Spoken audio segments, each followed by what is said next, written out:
Assalamualaikum warahmatullahi wabarakatuh. Bismillahirrahmanirrahim.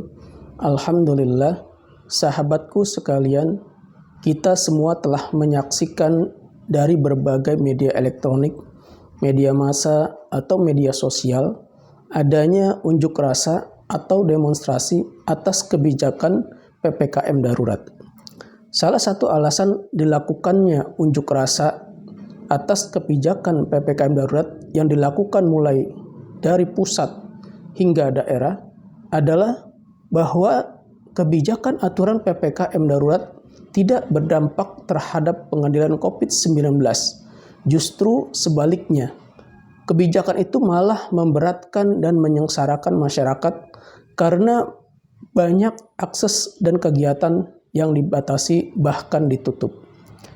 Sahabatku sekalian, apapun yang menjadi alasan atau latar belakang dilakukannya unjuk rasa atas kebijakan PPKM darurat, hendaknya kita sadar dan kita pahami bahwa kebijakan aturan PPKM darurat adalah juga untuk kebaikan dan keselamatan seluruh rakyat Indonesia dari penularan COVID-19.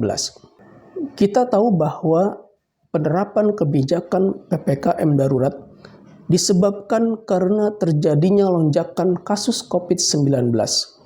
Oleh karena itu, pengendalian, pencegahan, dan memutus mata rantai penularan COVID-19 di Indonesia melalui kebijakan PPKM darurat adalah untuk kepentingan yang lebih besar, yaitu dalam upaya menjaga keselamatan dan kesehatan seluruh rakyat Indonesia. Menyampaikan pendapat di muka umum sebagai wujud demokrasi dalam tatanan kehidupan bermasyarakat, bernegara, dan berbangsa tentu dibolehkan. Karena itu merupakan hak asasi manusia yang dijamin oleh Undang-Undang Dasar 1945 dan Deklarasi Universal Hak-Hak Asasi Manusia. Walaupun demonstrasi atau unjuk rasa boleh dilakukan dan dilindungi oleh undang-undang, bukan berarti demonstrasi boleh melanggar peraturan perundang-undangan yang lain. Saat kebijakan PPKM diterapkan, maka demonstrasi atau unjuk rasa sebaiknya dilakukan dengan cara-cara yang tidak menimbulkan kerumunan, seperti melalui media elektronik, media massa, atau media sosial, bukan dengan cara turun ke jalan yang justru dikhawatirkan akan menimbulkan kerumunan dan berpotensi terjadinya penularan COVID-19. Ingat, tujuan dari kebijakan PPKM darurat salah satunya adalah untuk mencegah dan memutus mata rantai penyebaran COVID-19 yang terus melonjak. Jadi jika demonstrasi dilakukan dengan cara turun ke jalan, maka tujuan dari kebijakan PPKM darurat yang sudah dijalankan akan menjadi sia-sia, bahkan akan menimbulkan kasus baru, seperti terjadinya bentrok dengan aparat keamanan, terjadinya perusakan fasilitas umum, adanya korban jiwa, dan lain-lain. Kemudian, apakah pelaku demonstrasi di saat penerapan kebijakan PPKM darurat dapat dihukum?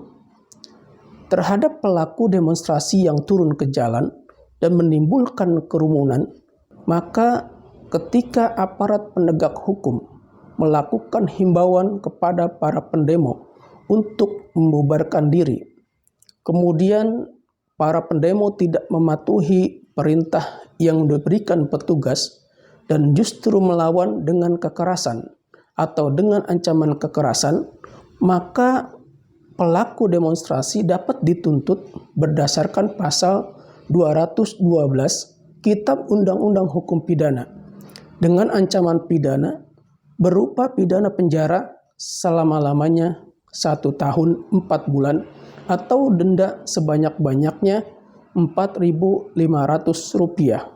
atau jika dikonversi menjadi Rp4.500.000. Selain itu, karena demonstrasi dilakukan dengan cara turun ke jalan dan secara berkelompok-kelompok atau berkerumun, maka para pendemo bisa juga dikenakan sanksi berdasarkan pasal 218 Kitab Undang-Undang Hukum Pidana dengan sanksi pidana berupa pidana penjara selama-lamanya 4 bulan 2 minggu atau denda sebanyak-banyaknya Rp4.500 atau jika dikonversi menjadi Rp4.500.000. Pada dasarnya kebijakan PPKM darurat ini adalah sebagai upaya penanggulangan wabah penyakit menular. Oleh karena itu, para pendemo yang melakukan demonstrasi terhadap kebijakan PPKM darurat secara tidak langsung dapat dikatakan telah menghalang-halangi pelaksanaan penanggulangan wabah COVID-19. Jadi, secara khusus, para pelaku demonstrasi kebijakan PPKM darurat dapat dikenakan sanksi berdasarkan pasal 14 ayat 1 Undang-Undang Nomor 4 Tahun 1984 tentang wabah penyakit menular dengan ancaman pidana berupa pidana penjara selama-lamanya 1 tahun dan atau denda setinggi-tingginya Rp1.000.000. Sahabatku sekalian, mari sampaikanlah aspirasi atau pendapat dengan cara-cara yang bertanggung jawab, dengan cara yang aman, tertib, dan damai. Mari kita tumbuhkan kesadaran diri kita masing-masing untuk ikut serta dan mendukung kebijakan pemerintah dalam upaya penanggulangan COVID-19. Tetap patuhi protokol kesehatan dan siap untuk divaksin. Ingat, mematuhi protokol kesehatan, berdoa memohon perlindungan kepada Allah Subhanahu wa Ta'ala dari penularan COVID-19 adalah bentuk ikhtiar kita dalam melakukan pencegahan penularan COVID-19. Demikian yang saya sampaikan, semoga bermanfaat. Wassalamualaikum warahmatullahi wabarakatuh.